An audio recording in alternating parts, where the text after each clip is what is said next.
এই শোনো,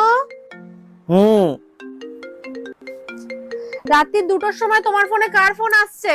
আরে আমি কি করে জানবো? তুমি ফোনটা তুলে দেখো না কে ফোন করেছে। হ্যালো, আপনি ভুল জায়গায় ফোন করে ফেলেছেন, রং নাম্বার। কে ফোন করেছিল গো?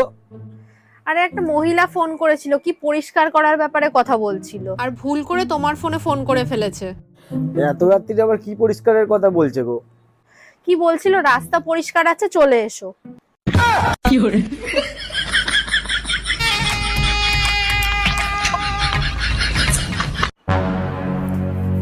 আরে তুমি এখন কোথায় যাচ্ছ এত রাতে রেডি হয়ে? আরে তোমাকে বলেছিলাম না আজ একটা আমার বন্ধু আসবে শিয়ালদা স্টেশনে রাত্রিবেলা, ওকেই তো আনতে যাচ্ছি। তুমি আবার এই কথাটা কখন বলেছিলে? আরে বলেছিলাম তোমায়, তোমার হয়তো মনে নেই, ভুলে গেছো। আসলাম, হ্যাঁ।